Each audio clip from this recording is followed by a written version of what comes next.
Bonjour à tous, on va parler aujourd'hui de la verticalisation de l'enfant handicapé. La verticalisation, c'est quoi? Verticaliser un enfant, c'est le mettre debout en appui sur ses pieds, le poids du corps appuyant sur ses membres inférieurs. Pourquoi faut-il que l'enfant handicapé non marchand soit verticalisé? Premièrement, pour assurer un développement normal de son squelette et le solidifier. En effet, la pression favorise la croissance des os en longueur et en rigidité. Elle permet la mise en forme des articulations, en particulier des hanches. Deuxièmement, pour faire travailler les organes en bonne position. Pour la digestion, la verticalité améliore la circulation des aliments dans l'estomac puis les intestins. Il réduit la stase des déchets au bout du tube digestif et participe ainsi à prévenir la constipation. Enfin, pour la circulation sanguine, le cœur et les vaisseaux sanguins peuvent apprendre à envoyer le sang jusqu'à la tête et aussi à le remonter des pieds.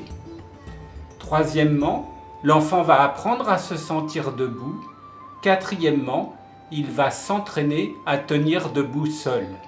L'enfant prépare ainsi son corps à la déambulation verticale.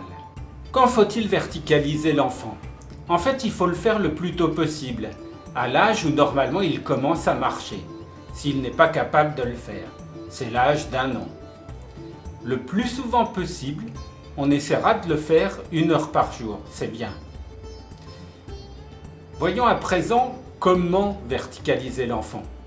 La première possibilité, c'est la verticalisation dynamique, la déambulation.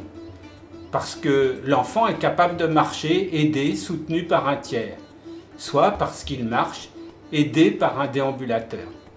Par contre, l'utilisation d'un appareil où l'enfant est assis, comme le Yupala ou la flèche, n'est pas suffisant. Le poids du tronc repose sur l'assise et pas sur les pieds. Si elle ne peut être dynamique, il faudra verticaliser l'enfant de façon statique. Il faut alors que les pieds soient bien posés au sol. Parfois, il faut prévoir des chaussures orthopédiques si les pieds sont fixés en déformation ou se déforment à l'appui, qu'ils s'aplatissent au sol ou au contraire se mettent sur la pointe à cause de la spasticité.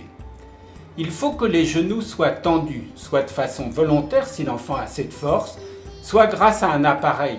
Le plus souvent, c'est une gouttière en plastique dans laquelle on plaque les genoux.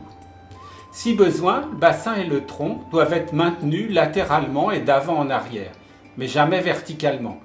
L'enfant ne doit pas être assis dans l'appareil, le poids de sa tête et de son tronc doit reposer sur ses membres inférieurs.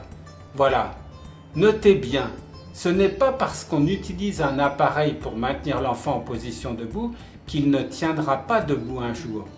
On lui évite simplement de prendre du retard dans les acquisitions qu'il aurait faites s'il l'avait tenu debout seul plus tôt.